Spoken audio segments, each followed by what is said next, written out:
এটা কিন্তু কোনো একটি হঠাৎ ঘটে যাওয়া কোনো একটি বিচ্ছিন্ন ঘটনা বলে আমার মনে হয় না।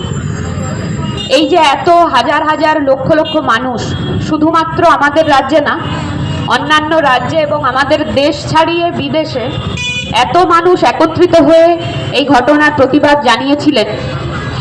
এখনো মনে মনে প্রতিবাদী আছেন, তারা রাস্তায় নেমেছিলেন একটা সময় পর্যন্ত। এত মানুষ, বিভিন্ন মত তাদের আছে, বিভিন্ন দল তাদের থাকতে পারে, কিন্তু একটি দাবিতে তারা একত্রিত হয়েছিলেন।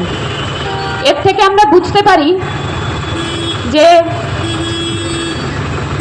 শুধুমাত্র অভয়ার ঘটনা এই কারণেই কিন্তু এত মানুষ আসেনি। দীর্ঘদিনের যে সমাজে যে অন্যায় অত্যাচার চলছে তারই একটা বিস্ফোরণ হিসেবে এই ঘটনাটা একটা বিস্ফোরণ হয়েছিল বলে আমার মনে হয়।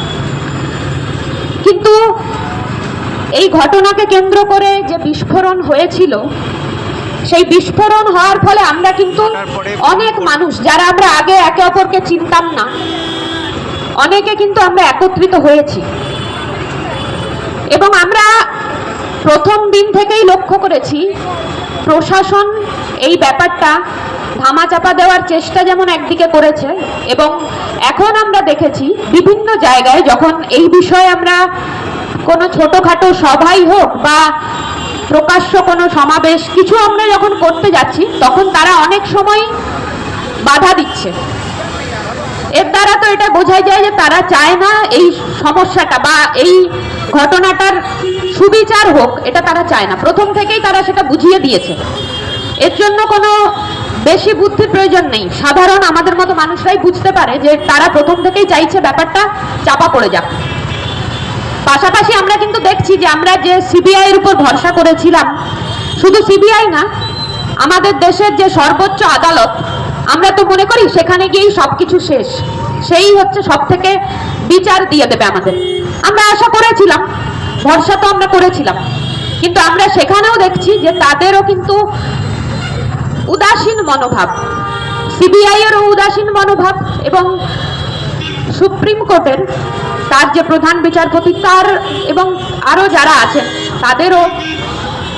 আমরা খুব সাধারণ মানুষ, আমাদের জ্ঞান বুদ্ধি আর কতটুকু, কিন্তু সেই সামান্য জ্ঞান দিয়েও বুঝতে পারছি তাদের হাবভাবে কিন্তু এই ঘটনাটার সঠিক সুবিচার পাওয়ার মতো মনোভাব প্রকাশ পাচ্ছে না।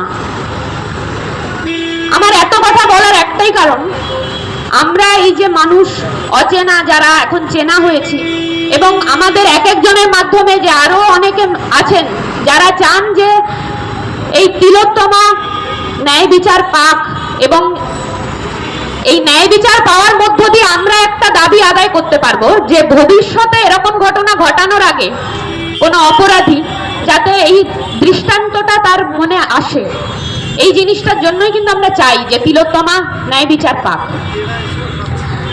ফলে আমরা যে একতাবোধ মানে একত্রিত হয়েছি, এই একতাটা যেন আমরা কোনো মতেই নষ্ট না করে ফেলি। কোনো রকম বিভিন্ন ধরনের আমাদের মনে আসতে পারে অনেক কিছু ব্যাপার, তো আমার মনে হয় যে এই ব্যাপারটা, এই একতাটা যদি আমরা বজায় রাখতে পারি, তাহলেই কিন্তু একমাত্র প্রশাসনের উপর আমরা চাপটা রাখতে পারবো, এবং তত তাড়াতাড়ি কিন্তু বিচারটা আমরা পাবো। এইটুকু বলেই আমি একটি আবৃত্তি পরিবেশন করছি।